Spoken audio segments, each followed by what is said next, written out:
Saturday night at the movies. Who cares what you see? Yep, it's that night again. Saturday night at the movies.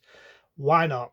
So, as you know, I'm going to tell you things I'm planning on doing, things I'm not doing, things that are coming out in the cinema, and things that I think are a piece of shit. So, I might as well get the shit out of the way. They're still thinking of doing The Fly, a remake. Now, without burping. See, the remake's doing me into testing just thinking about it. There've only ever been one remake, unless you look at Return of the Fly, will come out in 1959. But there've only ever been one remake in my eyes, what was worth a remake. But it was done by a proper director, being Dev Doldenboom, who had a passion.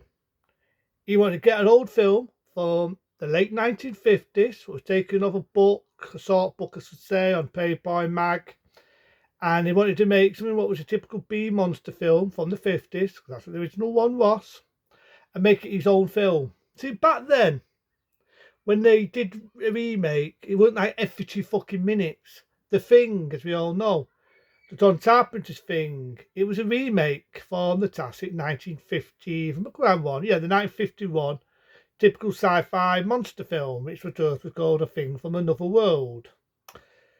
They made it its own. This other remake, what they're thinking of doing, I'll get to the point about going around the houses. What is it they're going to do to pull the socks off my feet? What?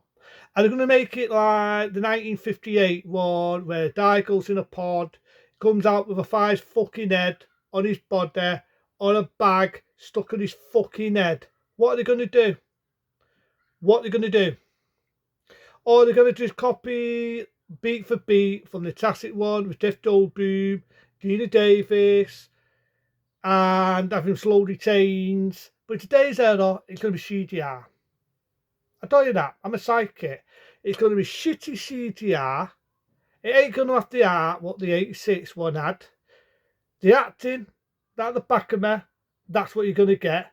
Because nowadays, there's no talented fucking actors and actresses. Some people can connect with my one, but Gina Davis and Jeff Goldblum, they were in a relationship.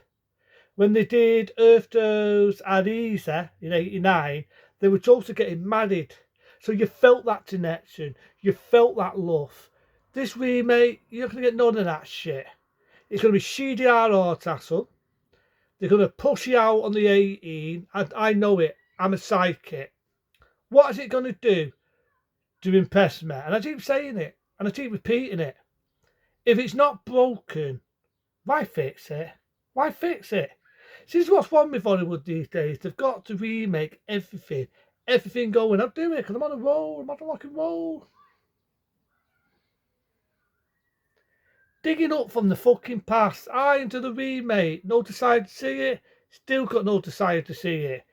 As fucking Sean Connery said, there can only be one. As Christopher Landers said when he cuts a fucker's head, the Taldin's head, before all that lightning hits him. There can only be one. And you know what? There's only ever been one. I like Irons of two.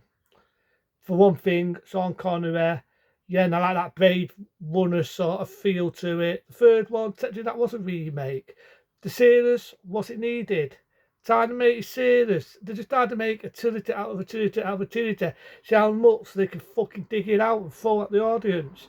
But as Christopher Landers said, Sean Connery said, may he rest. There can only be one, and there can only be one Iron Door. Queen, Freddie Mercury, may he also rest. I love the songs, you know. Here we are, Princes of the Universe, who wants to live forever. The list goes on, the list goes on. You're not going to get that in a remake. Same way you're going to get none of the time of what the Five did. See, normally people say it's just 8 remakes. As you said, the director, the man doing the Stannis, Video Dole, the list goes on. This was a real director.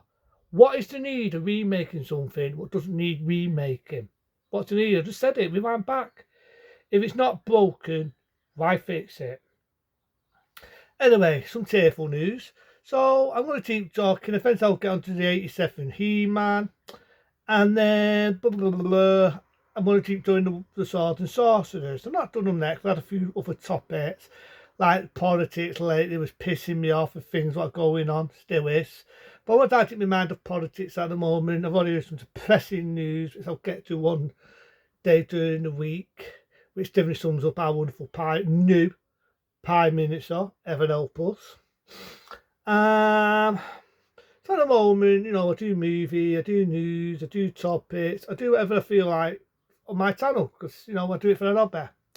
So I'll probably get with the swords and saucers. It'd be a fun ride to do, a fun roller coaster ride to do. Why not? Other things and other films that are coming out. I do know there's going to be a good film, an interesting film actually. Interesting film. It's about this guy who falls for this girl, and she's his girlfriend. He's very self-confident, and he wishes that she'd be so interested in him, totally obsessed in him. Big mistake, because that does happen, only she becomes psychopath. So it's kind of like Fatal Attraction, Pay Misty for Me, if you remember that film with Clint Eastwood. Only a bit like Be Careful What You Wish For. That kind of interests me, that idea, because, you know, I'm a big sucker for them sort of films. Like, I remember reviewing Pay Misty for Me, classic film with Clint Eastwood. I like that film. I think that film is a damn good film. I remember watching Fatal Attraction. Die unfaithful to his wife, having hanky panky. The woman's mad on him. He only wanted hanky panky, but big mistakes. He's obsessed. But this one, he's kind of like the girl's normal. There's an everyday girl. He wishes that for some reason she'd be madly obsessed with him. Big mistakes. He becomes a psycho. So I don't like that.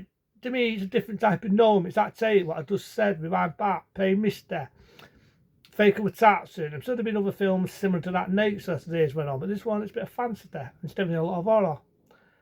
There's a lot of other horror films out there. I mean, there's one called The Ice-T Man. When I heard of The Ice-T Man, I thought, this is another remake, because there was a film, let's say mid-90s, called The Ice-T Man, but it isn't. It's about kids. They get ice tea, and it turns them into a psycho, and they start becoming very sadistic. I believe it's very sadistic, some of the death scenes. Maybe on the road I might be curious about it. I'm kind of curious about that one. Yeah, I'll say it. There's a Superdurl, a new film. I've already said that one before. Sator, if I'm else name, I can never forget her first name. I thought she played Superdurl brilliant. In 1984, I think it's Sator. She played it brilliant, but I see it's not going to be a tartan copper. I cannot be doing with a fucking tartan copper. This one seems a bit interested. I have seen the TV series when it was around, and that caught my eye.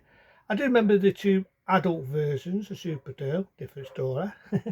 But this one, might see it again, I might not when it comes out.